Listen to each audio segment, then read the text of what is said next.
ուրախ եմ, որ ձեզ այսպես պատահաբար հանդիպեցի փողոցում, որովհետև ես հիմա պատահական հանդիպումների շարքեր եմ պատրաստում, որպեսզի մարդը լինի հնարավորինս անկեղծ, ինչքան որ անկեղծություն կա ձեր մեջ։ Ինձ անընդհատ անհանգստացնում է այն միտքը, երբ մի քաղաքական ուժ ասում է, եթե մենք չլինենք, խաղաղություն չի լինի, թրիփ չի լինի։ Սա այսպես խաղաղությունը սեփականաշնորհելու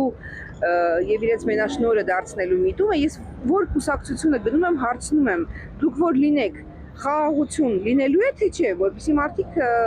իմանան այդ հարցի պատասխանը եւ ես իմանամ այդ հարցի պատասխանը։ Եվ իհարկե դիվանագետներից է պետք իմանալ, արդյոք կարող է խաղաղության պես կամ նոր դաշնակից ունենալու, հաշտություն կնքելու կամ թեկուզ պատերազմ հայտարարելու այս գործունեությունը պետական կարող է կախված լինել մի քաղաքական ուժից։ Կարող է քաղաքական ուժը գնալ խաղաղություն իրենց տանել, դա ինչքանով է դա հավանական։ Ուզում եմ դուք դիվանագիտական պատասխան տաք, դիվանագետի։ Չէ, չի կարող բնականաբար մեկ քաղաքական ուժից կախված լինել, որովհետև դիվանագետների աշխատանքը մեծավ մասամբ հենց բուն խաղաղությանն է առնչվում, շատ քիչ կան, այսպես ասած, դիվանագիտական շրջանակներ կամ երևի այն կառավարությունները, ովքեր ավելի շատ պատերազմի են ձգտում, իրաց դիվանագիտական գործիքակազմն են օգտագործում այդ պատերազմը առաջ մղել կամ պատերազմի գաղափարը առաջ մղելու համար, չեք տեսնի որևէ adekvat մարդ այսօր Հայաստանում, որը չի ուզում խաղաղություն։ Եվ վերցնել ձեր ասելով մեկ քաղաքական ուժի կողմից ուղղակիորեն ուզուրպացնել կամ սեփականաշնորհել խաղաղությունը, դա բնավ անմիտ մոտեցում է եւ անլուրջ մոտեցում է։ Այդ ուղղակի քարոզչական որոշակի այսպես տրյուկ է իր մեջ պարունակում, որ մաքսիմալ փորձել այդ խաղաղությունը ծախել մի քիչ ավելի հեռու իրականությունից, արտաքին հարաբերություններից, գեոքաղաքականությունից, ռազմաքաղաքական իրավիճակներից, աշխարհում տեղի ունեցող տարբեր փոփոխություններից ավելի հեռու կանգնած մարդկանց վրա, հասկանաք, որտեվ ինքը անշուշտ հնչեղ է, ինքը անշուշտ ականջահաճո է եւ ինչ որտեղ եթե իրենց կարծիքով, վարչախմբի կարծիքով իրենց մոտ ստացվել է այսպես պատերազմի կուսակցությունը ծախել ամբողջ ընդդիմադիր դաշտի վրա, դա դեռ չի նշանակում, որ դա իրականության մեջ այդպիսին է։ Նորից եմ կրկնում, ընդդիմադիր դաշտի բոլոր խաղացողները, լինեն այսպես դասական խաղացողներ, դիտխոսային ընդդիմադիրներ, ընդդիմախոսներ, հակառակվողներ այս քաղաքականությունը, չեք գտնի մեկ անձ, ով որ ձեզ կասի, որ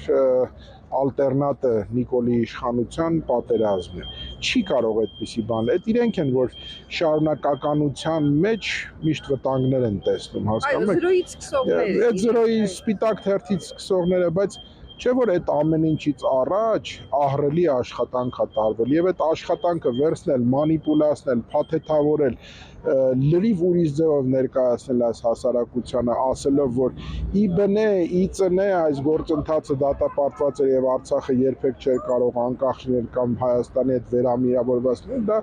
աբսուրդ է ուղղակի, դա գործիքակազմ է մանիպուլյացիայի, որը անընդհատ եւ ամեն օր այս իշխանությունները փորձել են ծախել ժողովրդի վրա, բայց կարծում եմ, որ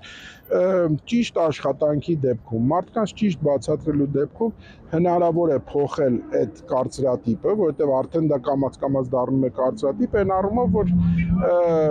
այս քաղաքական ուժի գնալով պայմանավորված է լինելու պատերազմը լինելու թե խաղաղություն, դա այդպես չի, եւ ես անշուշտ ծանոթ չեմ առաջիկա ընտրություններին մասնակից քաղաքական ուժերի ծրագրերին, բայց ավելի քան համոզված են, երբ որ այդ ծրագրերը կլինեն, դուք հստակ կտեսնեք այդ մեսիջը, որտեղ շատ պարզև սպիտակին գրված է լինելու, որ բոլորը հետամուտ են լինելու խաղաղության ամրապնդմանը, այլ ինչ միջոցներով, ինչ մոտեցումներով, ինչ բանակցային գործիքակազմով, սա արդեն ամեն քաղաքական ուժի խնդիրը պիտի լինի, վաղվա խնդիրը լինի, ասեմ ձեզ, որ հեշտ չի լինելու, շատ դժվար լինելու, բայց դժվարությունից փախնող քաղաքական ուժը իրավունք չունի ընդհանրապես հայտ ներկայացնի, քաղաքական հայտ ներկայացնի իշխանության գալու։ Հետևաբար վստահ եմ, որ այդ հաշվարկները լինելու են, ծանր է լինելու, դժվար է լինելու հաջողության դեպքում, բայց այնուամենայնիվ իրագործելի, որովհետև դիվանագիտությունը այդ արվեստն է եւ այդ հնարավորությունը միանշանակ տալիս է։ Այդ դուք վստահ եք, որ բոլորի նախընտրական այսպես ասած, բոլորի նախընտրական ծրագրերում խաղաղության վերաբերյալ կլինի անպայման նշում եւ բոլորը իրենց այսպես պլանները կապված Հայաստանի համագործակցության հետ տարածաշրջանում եւ աշխարհում կներկայացնեն։ Միանշանակ համոզված եմ, երկրորդ կարծիք չունեմ սրա մասին։ Որպես փորձառու դիվանագետ կան քաղաքական ուժեր, որոնք դիվանագիտական հարցերում դիմում են ձեր օգնությանը եւ դուք աշխատում եք նրանց։ Այո, ցանկության դեպքում ես նաեւ այս առիթը օգտագործելով շատ հստակ ասում եմ, որ մենք սիրով պատրաստական ենք օգտակար լինել մեր ունեցած փորձով, մեր հետագծով, մեր անցած ճանապարհով, ցանկացած ուժի, ով անկեղծ է, ով պատրաստ է պայքարը տանել միջև վերջ, որպեսզի լինի այդ բաղձալի իշխանափոխությունը եւ այս իրավիճակից մենք կարողանանք դուրս գալ, մեր պատրաստակամությունը մշտապես կա օգնելու, աջակցելու եւ ներծուկ լինելու եւ մեր փորձը իսպաս դնելու այդ քաղաքական ուժի եւ կապ չունի, նորից եմ կրկնում, արդեն ասացի, որոնք են դրանք, ովքեր որ նորից անկեղծ պատրաստ են այդ պայքարի եւ այստեղ խնդիրը իրենց համար առաջնային մանդատները չեն, այլ բուն այս իշխանությունից ազատվել։ Բայց գիտեք, մի հարց կա, որ ես կուզեի տալ ոչ մեր դիվանագիտը, ուղղակի դիվանագիտի լեզուն, դիվանագիտական լեզուն հասկացող մարդու կարծիքն եմ ուզում հարցնել։ Դուք օրինակ Թուրքիայի կողմից եւ Միացյալ Նահանգների կողմից կոնկրետ ԿՊ-ին եւ Նիկոլ Փաշինյանին պաշտպանելու մեսիջներ լսել եք, որովհետեւ երկու կարծիք կա, որ ասում են այնտեղ մեսիջ չկար, կա որ ասում են հստակ մեսիջ չկար։ Եվ դիվանագետը պետք է մեզ համար դա թարգմանի։ Ուղղակի հստակ մեսիջեր եւ սա ուղղակիորեն նորից եմ կրկնում